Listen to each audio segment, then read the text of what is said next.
इस वीडियो में हम देखेंगे यूरोप में सबसे ज्यादा विजिट करने वाला स्विस एल्प जुंगफ्रो।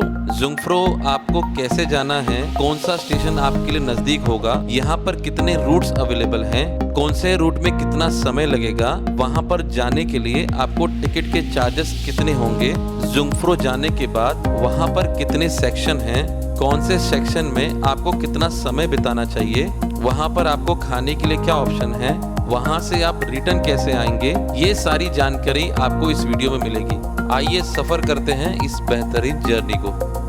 जय हिंद दोस्तों, 4th डे है हमारा और आज हम लोग जा रहे हैं जोंगफ्रो।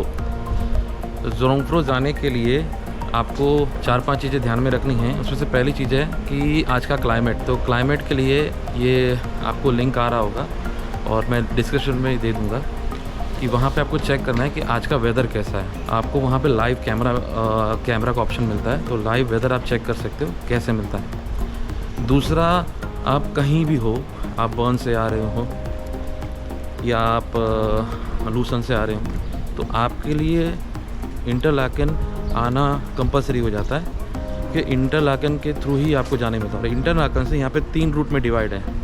जोंगफ्रो जाने के लिए सबसे पहले हमको रूट को समझना होगा कि आप कहां से जा सकते हैं। तो सबसे पहला, अगर आप इंटरलाकन में हैं तो इंटरलाकन में आप 2 जगह जा सकते हैं। या तो आप लॉटरब्रुन जा सकते हैं इंटरलाकन से, या आप जा सकते हैं ग्रिंडेलवाल्ड में। तो लॉटरब्रुन में अगर आप जाते हैं तो आपके पास एक ही रूट रह जाता है। आप लॉटरब्रुन से जाते हैं क्लेन, क्लेन से जाते हैं आइगर ग्लेशियर, आइगर ग्लेशियर से आप जाते हैं जोंगफ्रो। वही रूट से आप रिटर्न भी आ सकते हैं। अगर आप ग्रिंडेलवाल्ड जाते हैं तो ग्रिंडेलवाल्ड में आपके पास 2 रूट हो जाते हैं। एक तो आप ग्रिंडेलवाल्ड से जो उनकी पुरानी सीनिक ट्रेन है वो रूट आप अपना सकते हैं आइगर ग्लेशियर जाने के लिए, फिर वहां से आप जा सकते हैं जोंगफ्रो। और अगर आप ग्रिंडेलवाल्ड टर्मिनल है, नई लेटेस्ट केबल कार है जिससे 15 मिनट में आप डायरेक्ट पहुंच सकते हैं आइगर ग्लेशियर और वहां से आप ले सकते हैं जोंगफ्रो। तो आपको कंफ्यूज नहीं होना है, आपको जाना है इंटरलाकन से ग्रिंडेलवाल्ड टर्मिनल, वहां से लेनी है केबल कार जो आपको ले जाएगी आइगर ग्लेशियर। वहां से जाने के बाद आपको पहुंचना है जोंगफ्रो। रिटर्न में हम आइगर ग्लेशियर वापस आएंगे, बट वहां से हम रिटर्न केबल कार से नहीं, हम क्लेन जो सीनिक ट्रेन है, जो सबसे पुरानी ट्रेन है, वो लेके हम जाएंगे लॉटरब्रुन और फिर लॉटरब्रुन से हम रिटर्न पहुंचेंगे इंटरलाकेन। बेसिकली हम लोग एक स्क्वायर बनाएंगे जिससे हम लोग लेटेस्ट टेक्नोलॉजी का भी मजा ले सकते हैं और हेरिटेज ट्रेन का भी मजा ले लेंगे। आपको यही रूट फॉलो करना चाहिए ताकि आप दोनों पुरानी और नई टेक्नोलॉजी का दोनों का बेनिफिट आप ले सकें। इंटरलाकेन पे हमने स्विस ऐप और गूगल मैप दोनों पे चेक किया तो सबसे फास्ट रूट हमें जो बताया था वो है ग्रिंडेलवाल्ड टर्मिनल से जोंगफ्रो के लिए। अब हम लोग इंटरलाकेन ओस्ट में हैं। इंटरलाकेन ओस्ट से हमने ली बस विंडर्सविल के लिए और वहां से हम लोग जाएंगे ग्रिंडेलवाल्ड टर्मिनल। विंडर्सविल ट्रेन में बैठे तो हम लोग स्विस ऐप में ये दिखाया गया कि हमें बैठना है C और D कोच में, ना कि A और B। और वो क्यों बैठना है वो मैं आपको बताता हूँ। जैसे ग्रिंडेलवाल्ड जा रहे हैं और उसमें कुछ ट्रेनें ऐसी हैं जिसमें आगे जाके कोचेस अलग हो जाते हैं। तो जब मैं हमेशा बोलता हूँ और अभी बोल रहा हूँ, आपको हमेशा SBB ऐप ही काम करना है या SBB ऐप के थ्रू ही फॉलो करो। लेकिन फॉलो करने के साथ साथ आप आजू बाजू में बैठ भी लो, चेक भी कर लो कि भाई ये लोग भी वहीं जा रहे हैं कि नहीं। ये अभी जिस गाड़ी में हम लोग बैठे हैं इसमें A और B के जो कोचेस हैं वो अलग हो जाते हैं, वो चले जाते हैं किसी और स्टेशन, और जिसको ग्रिंडेलवाल्ड जाना है वो C और D में बैठता है।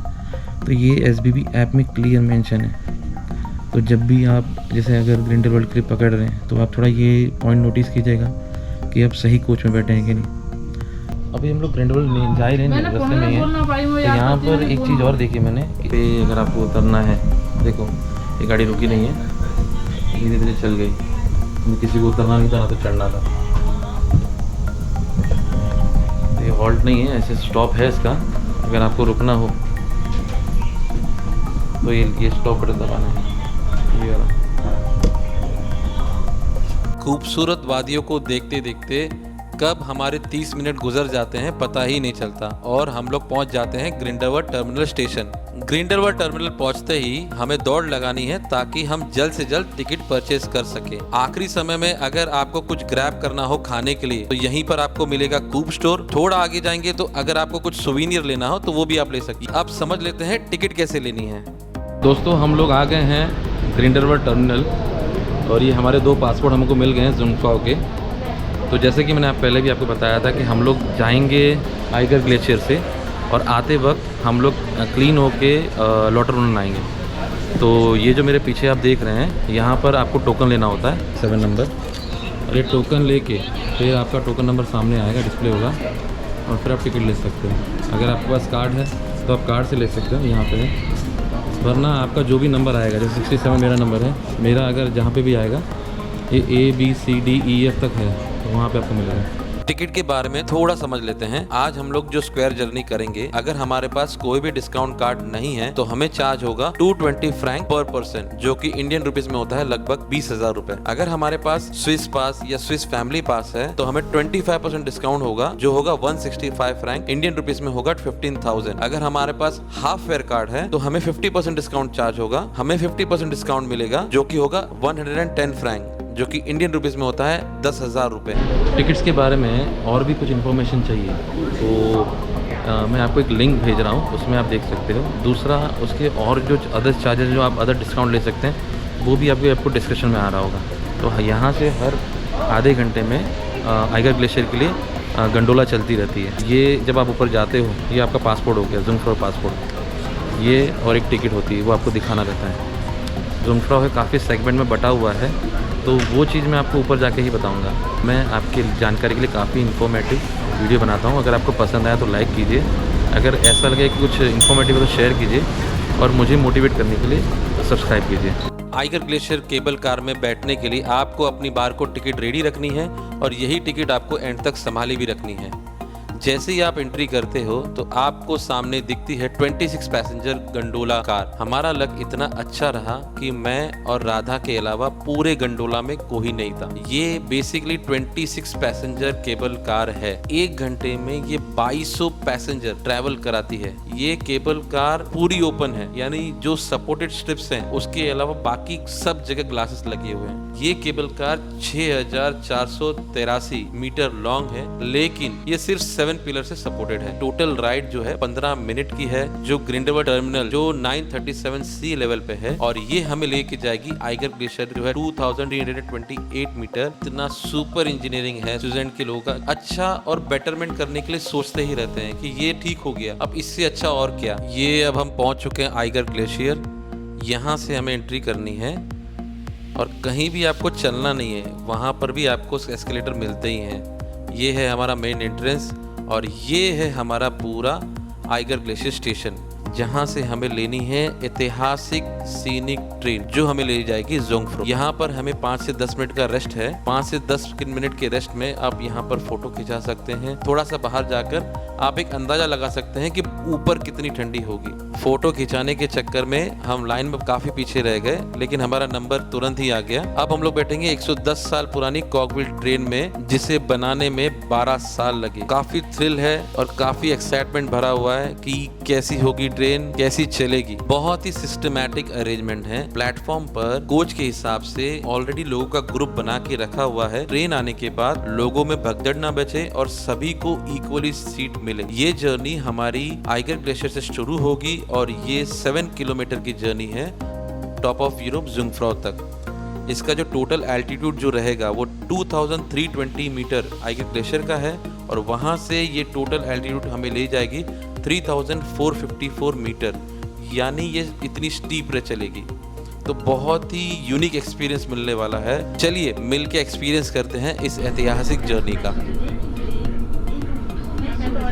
ये जो ट्रेन है, ये इसकी जो शुरुआत हुई थी वो 1896 में हुई थी, और 1912 में तैयार हो गई थी, यानी इसको लगभग आज 112 साल हो चुके हैं। और उस समय जो लागत थी वो 130 करोड़ रुपया था। 130 से 140 करोड़ के पीछे लगा था लागत। तो आप सोचो, उस समय लोग इतने एडवांस थे कि लोग ने वहाँ तक ज़ुंगफ्राउ तक ट्रेन पहुँचा दी। और ये इतनी पुरानी है, और इसको मेंटेनेंस में हर हफ्ते जो 9 किलोमीटर है, जो क्लेनिनन से जो ज़ुंगफ्राउ जो जाते हैं, तो वो 9 किलोमीटर का जो रेलवे ट्रैक है वो चेक होता है हर हफ्ते। पता नहीं ट्रेन ऐसा अजीब से चल रही क्या? ट्रेन जो है वो ऐसे स्टीप चल रही है, यानी एकदम स्लोप में चल रही है। ट्रेन इतनी स्लांट है कि हमारी मैडम सीधी खड़ी है लेकिन टेढ़ी दिख रही है। और यहाँ पे भी टीटी आते हैं, तो अगर आपने टिकट नहीं लिया होगा या हाफ फेयर कार्ड नहीं लिया होगा तो ध्यान से ले लेना। गेंडरवर्ड से यहाँ तक आने में आपसे कोई नहीं पूछता है कि बस हाफ फेयर कार्ड है नहीं है। अगर आपने बोल दिया है तो ये लोग भरोसा कर लेते हैं कि है होगा, लेकिन यहाँ पे जब टीटी आता है तब चेक करते हैं, तब पता चलता है। आइगर ग्लेशियर से चलने के बाद ये आइशमेर पे आइए 3160 मीटर पे। यहाँ पर हमें 5 मिनट का स्टॉप दिया ताकि हम लोग वेदर को एक्यूमुलेटाइज हो जाए। 5 मिनट तक आप जो फ़ोटो है या फ्रेश होना है तब हो सकते हो। आइशमेर स्टेशन पर आराम करने के बाद फिर हमारी ट्रेन निकल पड़ती है हमारे टॉप ऑफ यूरोप के लिए। आ गए हम लोग जुंगफ्राउ टॉप ऑफ यूरोप। कैसा लग रहा है मैडम? ये यूरोप की हाईएस्ट रेल सेवा है, यानी जितने भी हैं उसमें सबसे हाईएस्ट टॉप में यही रेल सेवा हम लोग देते हैं। ऐसे तो बहुत सारे टॉप ऑफ यूरोप है, ये खाली नहीं है, लेकिन रेलवे सेवा यहाँ तक अवेलेबल है। जोंगफ्रो रीजन में एंटर करते ही आपका एक बहुत ही खूबसूरत डिजाइन से स्वागत होता है। स्टेशन में एंटर करते ही जो आपको टिकट काउंटर पे पासपोर्ट मिला था उसे आपको वैलिड कर देना है, और ये आपको मिलता है स्टेशन से एंटर करते ही राइट साइड में। हमने अपना पासपोर्ट वैलिड कर लिया है, तो आप जब आते हैं तो ये ज़रूर करना आप। अब हम घूमने जाएंगे। यहाँ पे आप अपने आप को ही पोस्ट कर सकते हो, इनका चार्जेस काफ़ी ज़्यादा होगा। चार्ज के अलावा यूरोप में सबसे ज्यादा हाई एल्टीट्यूड पे पासपोर्ट ऑफिस भी यही है। जुंगफ्रो रीजन घूमने के लिए हमें समझना होगा इसका मैप। स्टेशन से निकलने के बाद हमारा सबसे पहला डेस्टिनेशन होता है स्फिंक्स ऑब्जर्वेटरी, और वहां जाने के लिए हमें गुजरना होता है 360 डिग्री पैनोरामा स्क्रीन से। तो चलिए शुरू करते हैं। स्फिंक्स ऑब्जर्वेटरी जाने के लिए आपको ये ध्यान देना है कि हाई एल्टीट्यूड होने के कारण हमें धीरे धीरे चलना है, छोटे छोटे कदम रखने हैं ताकि हम लोग हाई एल्टीट्यूड सिकनेस का शिकार ना हों। चलते चलते हम पहुंच जाते हैं हमारे 360 डिग्री पैनोरामा स्क्रीन पर, जहां पर आपको जुंगफ्राउ ऑल वेदर में कैसा दिखता है उसका एक 4 मिनट का वीडियो आपको देखने मिलता है। तो यहाँ पर आप 4 मिनट तक जुंगफ्राउ को देखिए। यहीं से आगे बढ़ के स्फिंक्स ऑब्जर्वेटरी के लिए हमें लिफ्ट लेनी है, जो हमें ले जाएगी सीधी टॉप ऑब्जर्वेटरी के पास। ये ऑब्जर्वेटरी बनी थी रिसर्च के लिए, जिसमें हम लोग वेदर स्टडी कर सकते हैं और साइंस के काफी सारे एक्सपेरिमेंट कर सकते थे। इसको बनाया गया था 1937 में। ऐसे तो ये ऑब्जर्वेटरी काफी फेमस है, but one of the reason जो इंडियंस लोग यहाँ आते हैं उसका रीजन है बॉलीवुड मूवी। 2 मूवी का नाम मैं आपको बताऊंगा, बाकी का मूवी का नाम आपको मुझे कमेंट में बताना है। और ये जो आप देख रहे हैं डिजाइन का बना हुआ है गोल गोल, यहाँ पे ना 2 पिक्चर की शूटिंग हुई है, एक कृष्ण और एक द हीरो। यहाँ पे आके कैसा लग रहा है? अच्छा लग रहा है, थोड़ा घुटन सी हो रही थी, अभी खुले आसमान देख के थोड़ा अच्छा लग रहा है। वेदर कैसा है? अच्छा है, बहुत अच्छा है। धूप निकल रही, सबसे अच्छी बात यही है। कल बारिश थी, आज सुबह धूप निकल रही है, ये हमारा नसीब है। बिल्कुल सही कहा। इतनी खूबसूरत नज़ारे देखने के लिए आपका नसीब होना बहुत ज़रूरी है। यहाँ पर आपको सारे एल्प्स दिखाई देंगे स्विस के, और ये नज़ारे एंजॉय करने के बाद अब हम नीचे जाएंगे एलिस ग्लेशियर में, और ये कैसे जाना है ये आपको बता देता हूँ। स्फिंक्स ऑब्जर्वेटरी से हमें लेनी है लिफ्ट जो ले जाएगी नीचे, और वहाँ से राइट साइड की तरफ जाना है एलिस ग्लेशियर के लिए। तो चलिए चलते हैं। एलिस ग्लेशियर जाने के लिए हमें लिफ्ट से नीचे जाना होता है। नीचे जाने के बाद वहाँ पर 2 सेक्शन आते हैं, एक तो एल्पाइन सेंसेशन और दूसरा है एलिस ग्लेशियर, लेकिन हमें राइट की तरफ जाना है। एलिस ग्लेशियर के लिए हमें थोड़ा वॉक करना पड़ता है। वॉक करने के बाद आपको बहुत ही खूबसूरत नज़ारा देखने के लिए मिलता है। जो चीज़ आप ऊपर से देख रहे थे वही चीज़ आपको नीचे से नज़दीक से आप देख सकते हैं। हमारे टाइम पे यहाँ पे थोड़ी एक्टिविटी कम थी। यहाँ पे हम लोग आ गए, यहाँ पे स्नोवर्ल्ड है। ऊपर जो है देख रहे हैं ऑब्जर्वेटरी, वहाँ से मैंने आपको दिखाया था। हम लोग इधर है, यहाँ पे बहुत सारी एक्टिविटी होती है। 20 फ्रैंक है अगर आप जिप लाइन करते हैं तो। अगर आप माउंटेन एक्सप्लोरर हैं और अगर आपको हाइकिंग का शौक है तो यहीं से आप जा सकते हैं मॉन्ग शो घाट, जो यहाँ से 45 मिनट का वॉकिंग डिस्टेंस है, और इसका टोटल ड्यूरेशन आपको 2 से 2.5 घंटे का लगता है। वो करने के बाद आप आ सकते हो एल्पाइन सेंसेशन पे। एलिस ग्लेशियर करने के बाद अब हम करेंगे एल्पाइन सेंसेशन। जुंगफ्राउ रेलवे को 100 साल पूरा होने के बाद 2012 में बनाया गया था। यहाँ पर आपको जुंगफ्राउ के इतिहास के बारे में जानकारी मिलती है। यही रास्ता हमें आइस वर्ल्ड के लिए भी लेके जाता है। एस्केलेटर में ही चलते चलते हमें सारे नज़ारे देखने हैं। यहीं पर आपको मूर्ति मिलती है वन ऑफ द फाउंडर की, एडोल्फ गयर। उनके स्टैच्यू के साथ आप फोटो ले सकते हैं। और थोड़ा आगे बढ़ते हैं तो हमें जुंगफ्राओ की पुरानी तस्वीरें हमें दिखाई देती हैं। प्रॉपर इक्विपमेंट नहीं होने के बाद भी ये लोग ने इस रेलवे का डेवलपमेंट किया। बहुत ही यहाँ के लोगों में क्या जज्बा था और कितनी मेहनती थे। इसी रेलवे को पूरा करने में काफी लोगों ने अपनी जान दी। उन्हीं को ट्रिब्यूट करने के लिए उनके नाम, उनकी ईयर के साथ आप देख सकते हैं। ये सेक्शन खत्म होने के बाद अब हम लोग चलते हैं आइस वर्ल्ड। तो चलिए आइस वर्ल्ड एक्सप्लोर करते हैं। जैसे कि आपने मैप में देखा होगा, हमें नीचे की ओर जाना है। जैसे जैसे हम गुफाओं में घुसते जा रहे थे वैसे वैसे ठंडी बढ़ती जा रही थी। बहुत ही ठंडा है, एकदम बर्फ है, पूरी बर्फ है। आप हाथ लगाओगे तो आपके हाथ ठंडा हो जाएगा। हमारी वाइफ, उसने हिम्मत हार दी, उसने मना कर दिया। बर्फ से ऐसे ऐसे स्कल्पचर बनाए हैं, ऐसे ऐसे क्राफ्ट किया है इन्होंने कि आप बिलीव नहीं कर सकते। यहाँ पर आने के बाद जहाँ पे आप फोटो खिंचाए बगैर नहीं रह सकते। कुछ फोटोज तो हमने भी खिंचाए। ये आपके लिए मस्ट विजिट है। अगर आप जुंगफ्रो आते हैं तो आपको क्या क्या तैयारी करनी है वो भी थोड़ा समझ लीजिए। आप ऐसा ये जो टोपी होती है और कान पट्टी ये आप ला सकते हो। अंदर बहुत फ्रीजिंग ठंडी है, मेरी भी सांस फूल रही है। आपने अगर माउंट इटनेस में देखा होगा तो वो थोड़ा डिफरेंट था और ये थोड़ा डिफरेंट है। तो बहुत मज़ा आएगा आपको, अब यहाँ पे ज़रूर आइएगा। आइस पैलेस एक्सप्लोर करने के बाद अब हम जाएंगे आइस प्लेटो, जहाँ पे आप थोड़ा बर्फ़ से खेल सकते हैं, पिक्चर्स निकाल सकते हैं, बहुत ही अच्छा सीनिक व्यू ले सकते हैं। अच्छे देखेंगे वो ऑब्जर्वेटरी है स्फिनिक्स की, वहाँ से आप नीचे फ्लोर पे आके आपको मिलता है। यहाँ पे आप फ़ोटो निकाल सकते हैं और जितने भी पहाड़ हैं, ग्लेशियर्स हैं, उनके आप पिक्चर्स ले सकते हैं। और यहाँ पे ब्रीदिंग प्रॉब्लम हो जाता है ऑक्सीजन का, तो आप ज़रूर आना। अगर आप स्नोबोर्ड जैसा ही है, अगर आपको कोई इशू हो तो आप इसको स्किप कर सकते हैं सब। और लोग चल रहे हैं, स्किट कर रहे हैं, सब सारी चीज़ें हो रही हैं। पीछे पूरा पीछे ग्लेशियर्स है, सफ़ेद चादर में ढका हुआ पहाड़। और ये मैं हमेशा बोलता हूँ और अब एक और बार बोलूँगा कि जब आप आते हो तो वेदर चेक करके ज़रूर आना। Weather is the most important thing. अगर वेदर सही नहीं है तो आपका सब बेकार हो जाएगा। पैसा, फ़ोटो, आना सब बेकार होते हैं। आइस प्लेटो एक्सप्लोर करने के बाद अब बहुत थक चुके हैं, काफ़ी भूख लग रही है। तो चलिए कुछ खाना खाते हैं या कुछ ब्रेकफास्ट करते हैं और कुछ शॉपिंग करते हैं।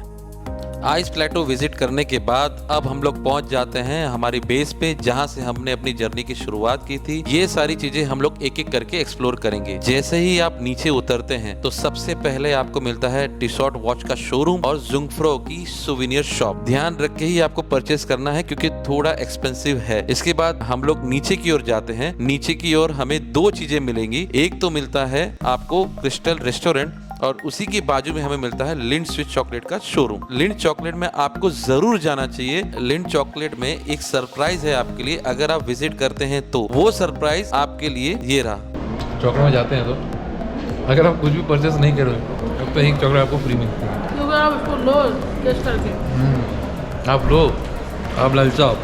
अच्छा, लिंट चॉकलेट में शॉपिंग करने के बाद अब हम चलते हैं हमारे दूसरे रेस्टोरेंट में, जो कि है एलिश रेस्टोरेंट। ये restaurant basically self service restaurant है। यहाँ पर आपको अपना ऑर्डर देना है। यहाँ पर आपको बर्गर का ऑप्शन मिलता है, फलाफल का ऑप्शन मिलता है और काफी ऑप्शन अवेलेबल है। यहाँ पर भी आप अपना पेट भर सकते हैं। अब हम लोग चलते हैं हमारे आखिरी रेस्टोरेंट पे, जो है रेस्टोरेंट बॉलीवुड।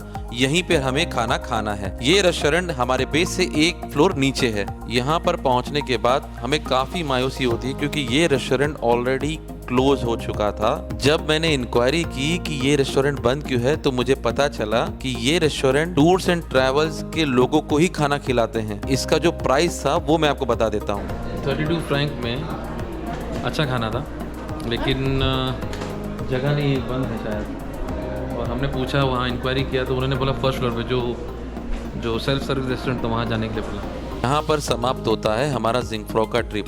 जैसा कि मैंने आपको स्टार्टिंग में बताया था, हमारे पास यहाँ पर 2 एग्जिट होते हैं। या तो हम दोबारा आइगर ग्लेशियर जा सकते हैं या क्लेन जा सकते हैं सीनिक ट्रेन लेके। तो हम लोग जा रहे हैं सीनिक ट्रेन लेके। ज़्यादा समय तक हाई एल्टीट्यूड पे रहने की वजह से दादाजी की तबीयत थोड़ी सी बिगड़ गई। ट्रेन से बाहर वादियों को देखने के बाद धीरे धीरे उनकी तबीयत में सुधार आने लगा, क्योंकि हम लोग नीचे की तरफ जा रहे थे। बहुत ही सुंदर नज़ारा था ट्रेन से और ट्रेन के बाहर दोनों तरफ से। काफ़ी मजा आया ये सीनिक ट्रेन में ट्रैवल करके। और हम लोग पहुंच जाते हैं क्लेन में उतरने के बाद आपके पास यहाँ पर 2 ऑप्शन होते हैं। या तो आप जा सकते हैं दोबारा ग्रिंडलवाल्ड, लेकिन हमें जाना था लॉटरब्रुनन वेंगन होके। क्लेन से लॉटरब्रुनन का जो सफर था उसके लिए आपको देखना होगा हमारा अगला वीडियो। इस वीडियो को हम यहीं समाप्त करते हैं। उम्मीद करता हूँ आपको वीडियो काफी पसंद आया होगा। अगर पसंद आया हो तो प्लीज इसे लाइक कीजिए। कुछ कमी लगे तो कमेंट करके बताइए कि ये कमी रह गई। जेन्युइनली आपको लगता है बंदे ने मेहनत की है, मुझे मोटिवेट करने के लिए आप सब्सक्राइब कीजिए।